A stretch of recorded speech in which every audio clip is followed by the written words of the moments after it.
What's up, guys? Today on Comic Basics, 5 things everyone gets wrong about Shazam.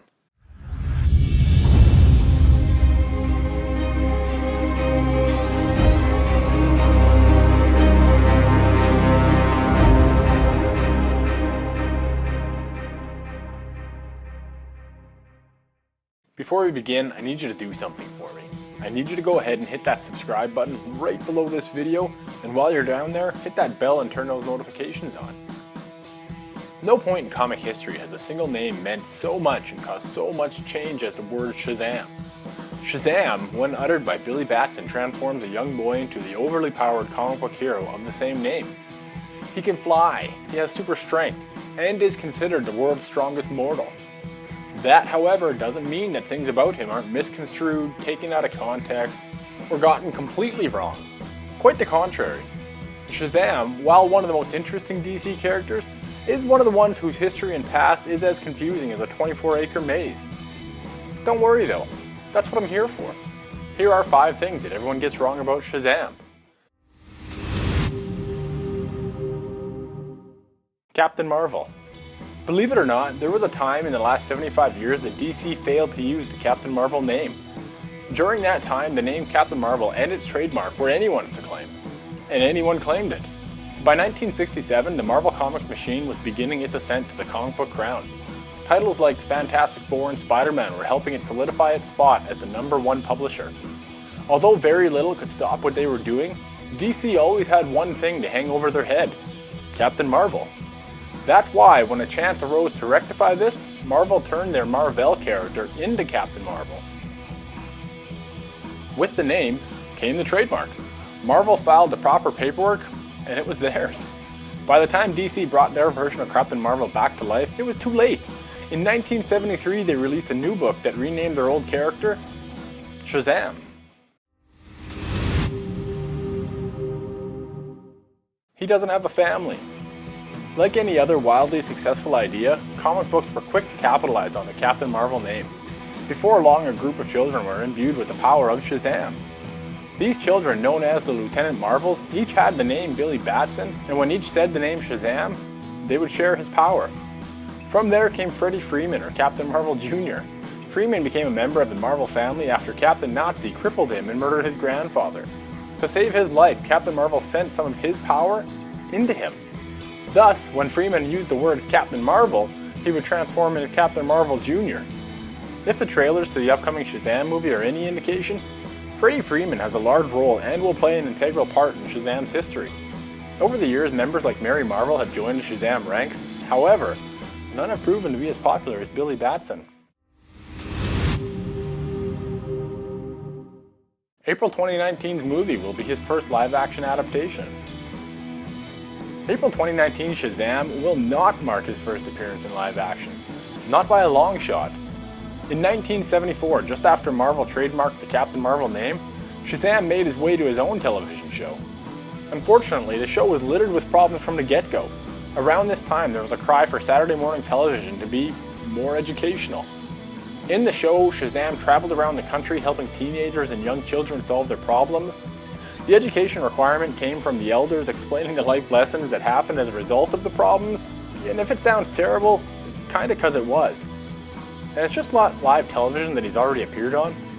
With the deal to bring Superman to cinema far from actually happening, movie makers turned to Captain Marvel. In 1941, The Adventures of Captain Marvel debuted on the silver screen.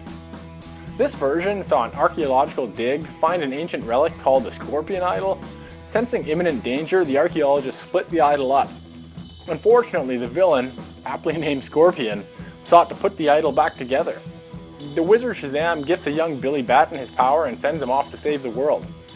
Make no mistake, once the April 2019's movie hits theaters, his first live-action appearance will be one of the things that everyone gets wrong about Shazam. He was created after Wonder Woman.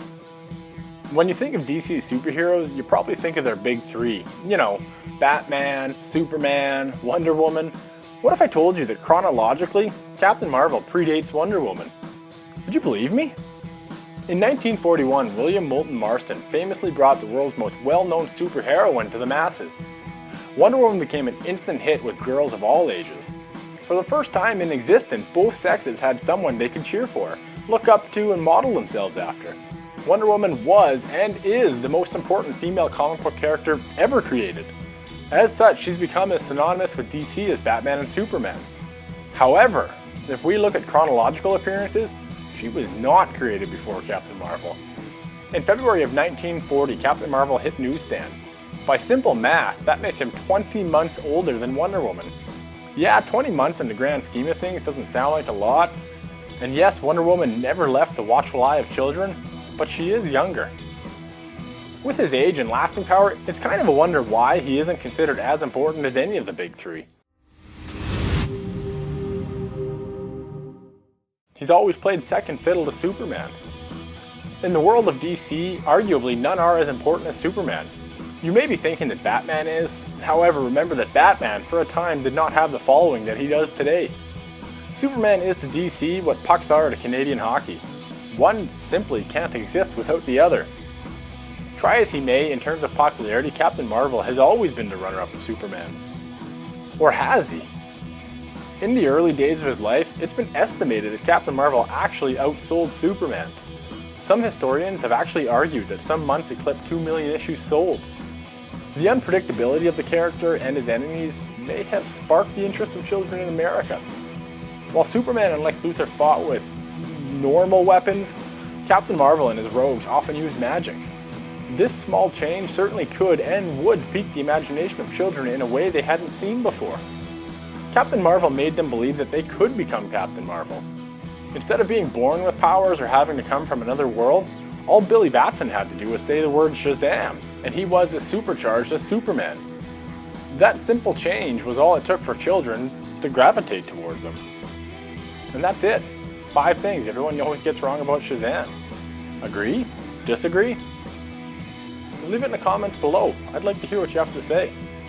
As always, I'm going to ask you 3 things before you take off. First, hit that subscribe button and turn those notifications on. Second, check out our other videos. If you don't know where to go, I've put a link right there up in that right-hand corner. And third, check out 2 websites for me. First, go to www.comicsforcause.com. I'll drop a link down below in the description for you. Comics for Cause is an initiative that we put together that basically gives comic books to kids in orphanages and hospitals in developing countries. You can actually see me in some of the pictures in this video. I encourage you to check out that website, and if you can, help us out. And the other website is Comic Basics. I'll also put its link down below. Comic Basics is the website devoted to this YouTube channel, and on it, you'll find more information than we can put into any of these videos. Thanks guys, and I'll catch you next time.